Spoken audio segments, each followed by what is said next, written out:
14 de abril, la ciudad turca de Estambul acogió la cumbre de la Organización de Cooperación Islámica. Estos momentos en los que se celebró la reunión, que congregó a dirigentes de 57 países islámicos, son de especial importancia. El mundo islámico lleva algunos años luchando contra el flagelo del terrorismo takfiri. Por razones obvias, los participantes se pasaron gran parte del tiempo debatiendo sobre la amenaza del terrorismo y, como consecuencia, se tocaron otros temas que generaron muchos titulares.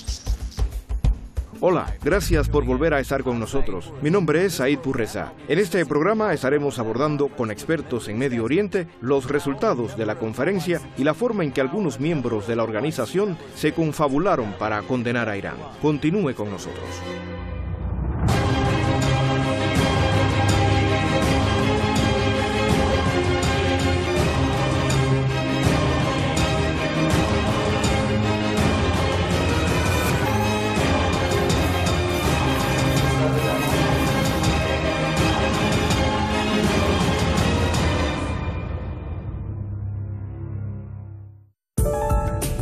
La Organización de Cooperación Islámica se fundó en 1969.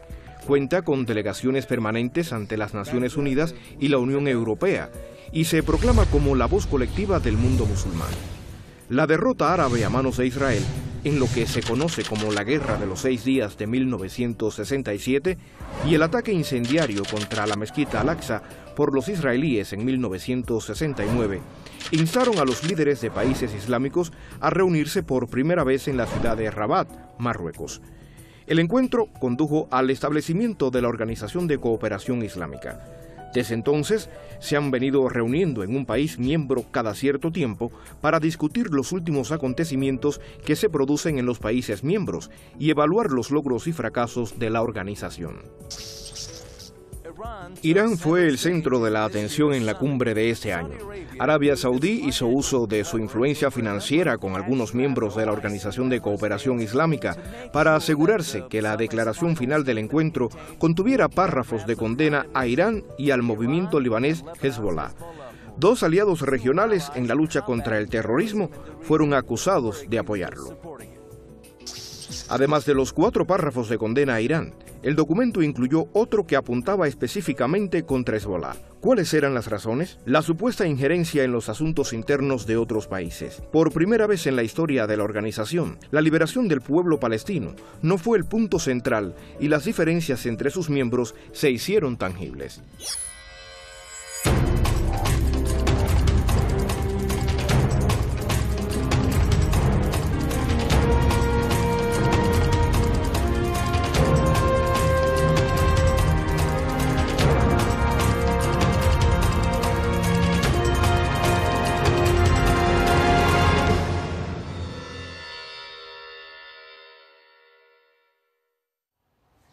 Desde hace años, los estadounidenses han venido acusando a Irán de respaldar el terrorismo y, según sus declaraciones, lo hacen por el apoyo de Teherán al movimiento libanés Hezbollah, lo que Irán nunca ha ocultado. Sin embargo, Hezbollah es un partido político y el único grupo armado que, en verdad, ha sido capaz de evitar el expansionismo de Israel, algo que muchos gobiernos árabes no consiguieron durante años a través de varias guerras pequeñas. Los libaneses se enorgullecen de los resultados de la Guerra de los 33 días contra Israel en el año 2006, en la cual las fuerzas enemigas se vieron obligadas a retroceder del territorio libanés. También conocida como la Guerra Israelí-Hezbollah, este conflicto militar dejó cientos de muertos en el Líbano y no más de un centenar en Israel. Los analistas políticos consideran que la decisión saudí y de otros países árabes de incluir a Hezbollah en la lista de organizaciones terroristas por combatir a los hombres armados que luchan por derrocar al gobierno sirio solo responde a los intereses de Israel.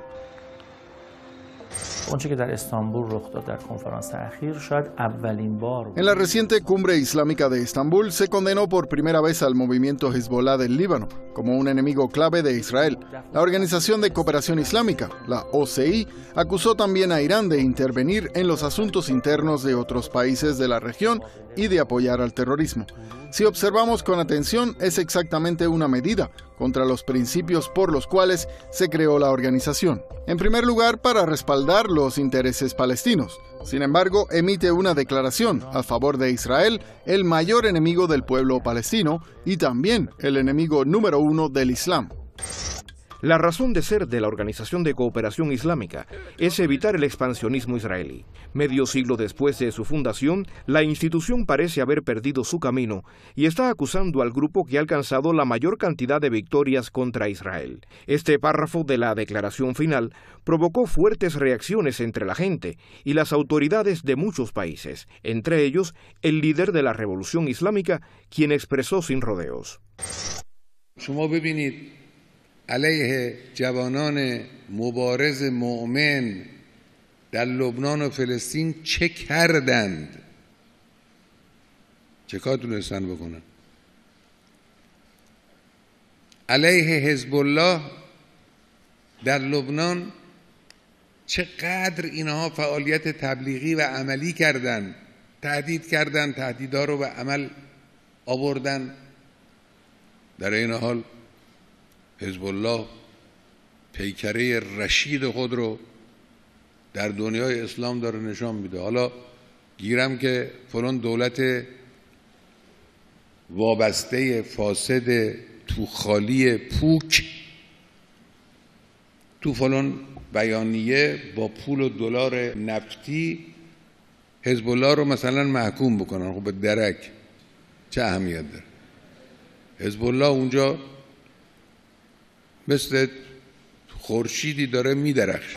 En otro acto de antagonismo directo, las autoridades saudíes prohibieron a los diplomáticos iraníes que entraran a su territorio, donde deberían participar en una cumbre para la redacción de la declaración final de la Organización de Cooperación Islámica. Muchos expertos consideran que las promesas saudíes de millones de dólares sirvieron de aliciente a algunos Estados miembros para aceptar la declaración. En estos países, en la actualidad, están tratando de recibir un generoso apoyo financiero de Riad. Ellos piensan que, como las declaraciones de la Organización de Cooperación Islámica no son vinculantes en el mundo exterior, no haría ningún daño votar por una declaración a cambio de una estimulante contribución financiera saudí.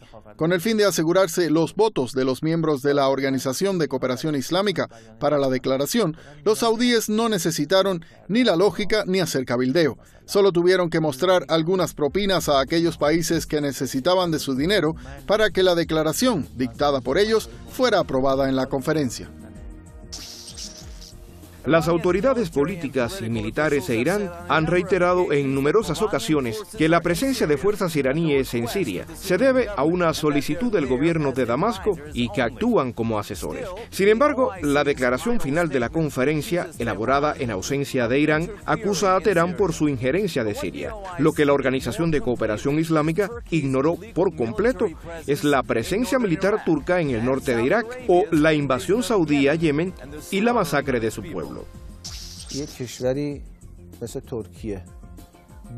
Turquía penetró en territorio iraquí sin permiso alguno. En un acto considerado como una invasión de la base militar de Bashiga, el señor Erdogan ordenó el despliegue de tropas turcas en la base. Naciones Unidas condenó la acción. La Liga Árabe emitió una declaración oficial de condena y llamó a la retirada urgente de tropas turcas de ese territorio. Cuando un territorio soberano es invadido por grupos terroristas y tropas de otro país, sus autoridades y militares pueden solicitar ayuda a terceros, dado que las convenciones internacionales así lo estipulan. En la actualidad, nosotros estamos ofreciendo cooperación militar a Siria e Irak. En estos países hay fuerzas cuya presencia fue autorizada legalmente. El gobierno sirio, de manera oficial, pidió ayuda a Irán. Anteriormente, Irak y Siria habían firmado acuerdos militares y de seguridad con nosotros.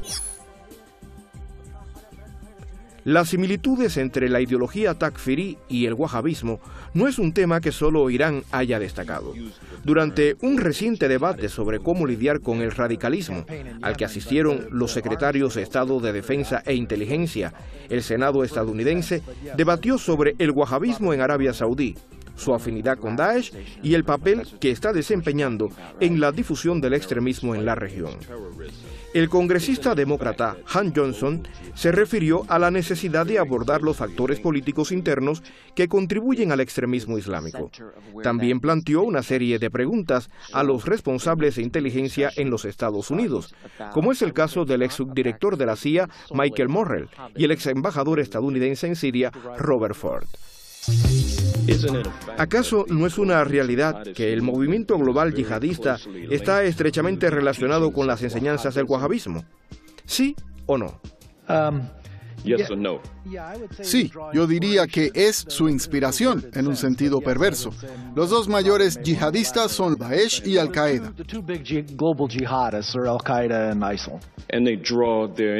Y se inspiraron en la corriente wahabí del Islam. ¿No es correcto? Sí. Es cierto, además, que la ideología de Daesh está en sintonía con el wahabismo. Yo diría que es su punto de partida, y luego Daesh lo ha desarrollado más.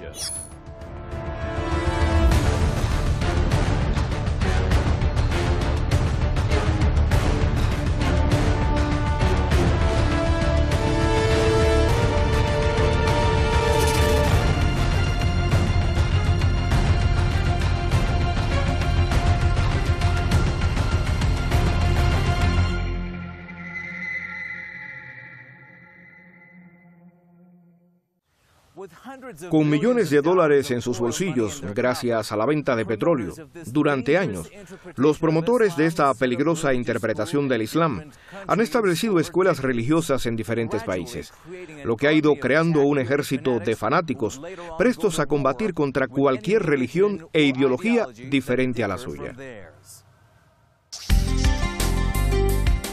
¿Acaso podría existir una semejanza más evidente entre el wahabismo, Al-Qaeda y Daesh que la forma que tienen los tres de ver a aquellos que no comparten su interpretación del Islam como apóstatas e infieles y merecedores de la muerte?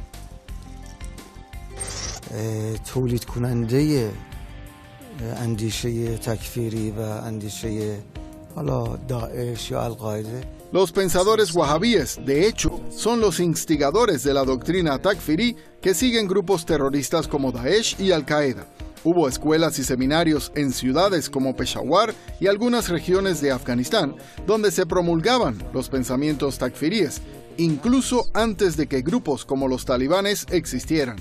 De hecho, el nombre talibán significa estudiantes de teología. Esos mismos estudiantes conformaron la base del pensamiento wahabí en Arabia Saudí. Las corrientes de pensamiento wahabí eran parte de las enseñanzas de esas escuelas y seminarios, en los que inducían venganza, odio y extremismo en la mente de sus pupilos. Todo esto, durante las últimas décadas, condujo a la formación de los grupos extremistas takfiríes.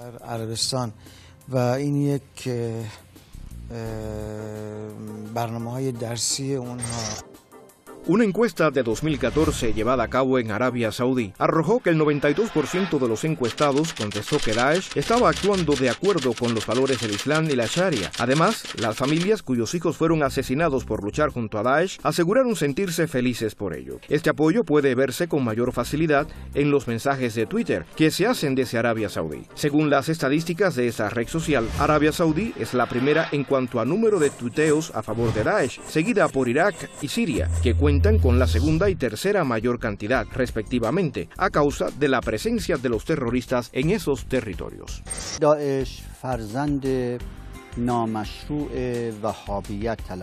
Daesh es el hijo ilegítimo del wahabismo. Después de la guerra de los 33 días en 2006 entre las fuerzas de Hezbollah y el ejército israelí y las bajas que éste sufrió en el conflicto en el Líbano, los wahabíes sauditas, instruidos por sus capataces estadounidenses, comenzaron a financiar cursos de entrenamiento para los miembros de Daesh. Desde 2006 hasta 2011 recibieron entrenamiento de Estados Unidos, Israel y Arabia Saudí. Además, reclutaron a más de 100.000 jóvenes de 80 países con el dinero que les suministraba Riad. Daesh es, de hecho, el manifiesto del pensamiento wahabí.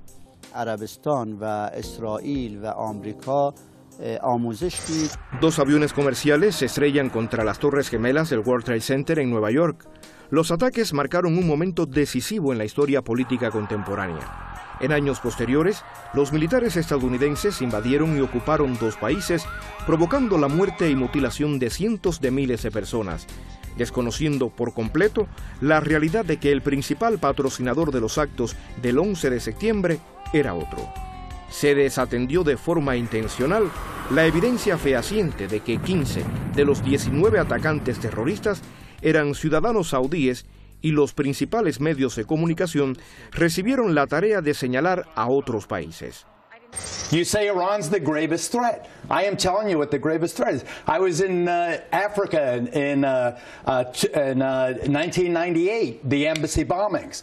I covered the USS Cole, and then you have 9/11. Who were the attackers on 9/11? 15 of them were Saudis, all Sunnis. Who Sunnis at the Cole, who funded Sunnis them? at the embassy. They were Saudi nationals, but who funded them? Let me finish. Well, just tell me where the money came Sunnis, all from Saudi Arabia. Follow the money, Saudi Geraldo. Arabia, which funds the Madras. You want me to tell you what I'm about to say? Please. Sunni extremists. The Muslim world is divided into two. Sunni, Shiite. Saudi, Iran. Sunni, Shiite. Who are the Sunnis? Al-Shabaab, Al-Nusra, Al-Qaeda, ISIS, Boko Haram. Who are they? They are all Sunni extremists that have nothing to do with Iran. Geraldo? Funded by the Saudis. If you follow the trail, you follow the trail right back to Iran. If you're going to give me this absolute baloney about who's funding the Sunni, you're saying the Saudis are a bigger threat to Western culture, Western civilization, America, and our allies than the Iranians.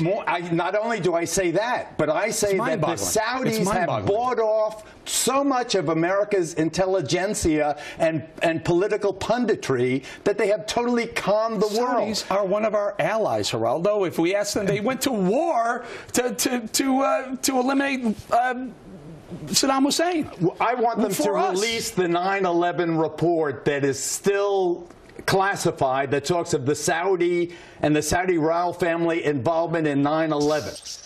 En 2002, el Senado de los Estados Unidos emitió un informe sobre los ataques terroristas a las Torres Gemelas. Sin embargo, en un acto de encubrimiento histórico, el entonces presidente George W. Bush evitó que 28 de sus páginas salieran a la luz. Más de 10 años después, los senadores admiten que esas páginas explicaban cómo un grupo de adinerados y poderosos saudíes financió a los terroristas que perpetraron los ataques del 11 de septiembre.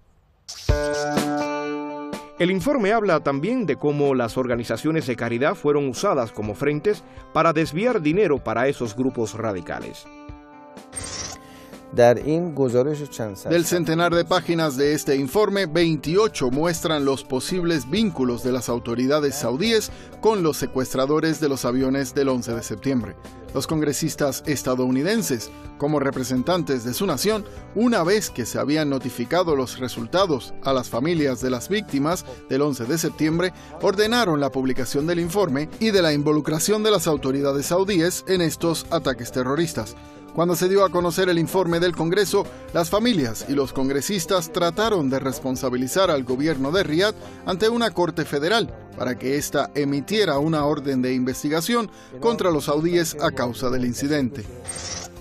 Al parecer, una vez más, los petrodólares saudíes salvan al reino. El presidente de los Estados Unidos ha amenazado con vetar la propuesta de ley del Senado por miedo a que Arabia Saudí liquide los 750.000 millones de dólares en valores del Tesoro y otros activos en los Estados Unidos en caso de aprobarse el proyecto. El mes pasado, el ministro de Exteriores saudí, Abdel Al-Jubeir, entregó en persona el mensaje del reino durante un viaje a Washington y parece que los saudíes van en serio con su amenaza. En los Estados Unidos existen dos posturas principales en cuanto a las relaciones saudíes. Una considera que la casa de Al Saud tiene que mantenerse en el poder, dado que ha demostrado ser un buen elemento para llevar a cabo las instrucciones de Washington en la región occidental de Asia. En lo que respecta a esta posición, resulta del todo irrelevante si los saudíes son o no democráticos o se preocupan por los derechos humanos. Los intereses de los Estados Unidos exigen que se apoye al régimen saudí porque son buenos actores en los escenarios concebidos por la Casa Blanca. También existe una segunda postura, que mantiene que los saudíes ya no resultan útiles para los estadounidenses. El régimen saudí es un gobierno antidemocrático que viola los derechos humanos abiertamente y que cuenta con muchos disidentes dentro del país. La mayoría son tecnócratas que al parecer se han graduado en universidades europeas y estadounidenses. De acuerdo con esta posición, el régimen saudí está en decadencia y en un futuro cercano, un gobierno liberal y democrático asumirá el poder en el país, que se apartará de los Estados Unidos por su constante apoyo al régimen de Al-Saud.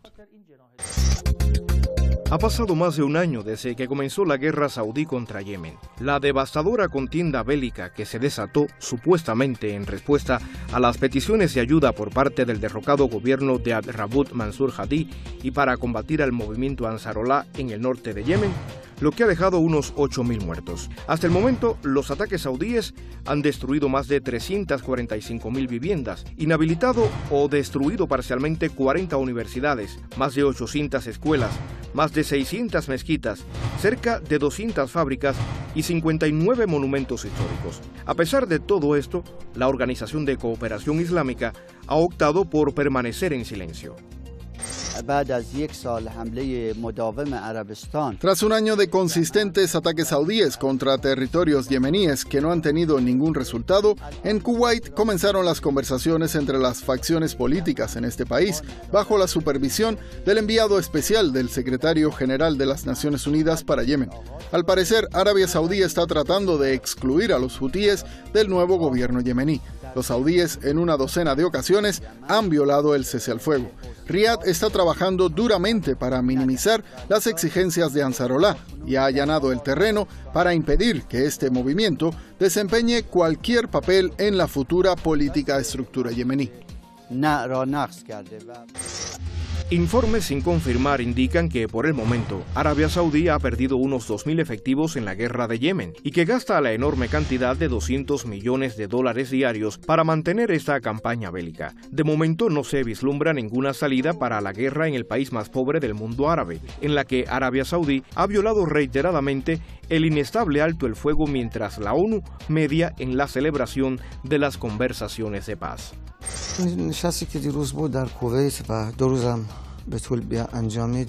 Pese a los continuos ataques saudíes contra ciudades yemeníes, la reunión de 2 días en Kuwait terminó sin resultados tangibles. Sin embargo, se impusieron muchas premisas para la celebración del encuentro.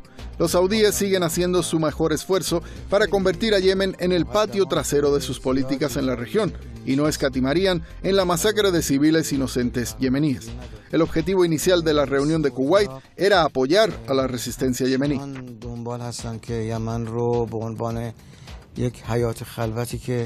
Con el triunfo de la Revolución Islámica de 1979 en Irán, los Estados Unidos perdieron a uno de sus mayores aliados en Oriente Medio. Como reemplazo, Washington designó a Arabia Saudí para llevar a cabo sus planes en la región. Era una alianza peligrosa que podría causar mucho daño a Irán. Los saudíes ofrecieron un generoso apoyo al Irak de Saddam Hussein para que continuara la devastadora guerra contra Irán en los años 80. Nosotros nunca hemos adoptado una posición agresiva hacia Arabia Saudí, incluso durante los 8 años de guerra de Saddam contra la República Islámica, a pesar de que los saudíes apoyaron a Irak de forma oficial y admitieron haberle entregado $38.000 millones al régimen baasista de forma gratuita durante la campaña. Teherán nunca tensó sus relaciones con Riad. Además, mantuvo sus vínculos con los países árabes. Mientras tanto, ellos nunca dejaron de apoyar a Saddam. Desde la revolución de 1979, Irán nunca se decantó por tensar sus relaciones con Riad. Siempre han sido los saudíes quienes han actuado en contra de sus propios intereses nacionales al favorecer los intereses de potencias externas. Los observadores políticos consideran que Arabia Saudí ha intensificado sus acciones antiiraníes a raíz de la firma del histórico acuerdo nuclear entre Irán y las 6 potencias mundiales. Otros consideran que los Estados Unidos se están valiendo de Arabia Saudí para indirectamente mantener las presiones contra Irán. La realeza saudí no escatimarán esfuerzos para evitar que Irán se reincorpore a la arena internacional. Ya desde el comienzo de las conversaciones entre Teherán y el G5+1, los saudíes se percataron de que cualquier acuerdo posible amenazaría sus intereses en la región. Es entonces cuando comenzaron a aparecer pequeños desacuerdos en las relaciones entre Estados Unidos y Arabia Saudí. Los estadounidenses seguían asegurándoles a los saudíes que Irán nunca lograría mucho poder en su programa nuclear, como para ser considerado una amenaza para Riad en la región. Washington trató de hacer que los saudíes confiaran en que Irán nunca se convertiría en una amenaza para ellos. El primer paso para erradicar a los grupos terroristas en Oriente Medio radica en reconocer a los responsables del surgimiento de la creciente inseguridad en la región. Sin duda alguna, hay muchas manos en juego que inculpar por los crímenes contra otros países, a pesar de que ocultan sus huellas. Una acción que solo aumentaría la inseguridad en Oriente Medio y sus consecuencias podrían afectar a otras naciones del mundo. Cualquier sugerencia u opinión que usted pueda tener sobre el programa Condena de la Organización de Cooperación Islámica contra Irán y Hezbollah, las 28 páginas del informe del 11 de septiembre, o sobre otro tema, no dude en enviárnoslas a través del correo electrónico. Espero que haya disfrutado este programa. Le esperamos la próxima semana con nuevos temas aquí en Hispan TV. Mi equipo, aquí en Teherán, y yo nos despedimos hasta un nuevo encuentro.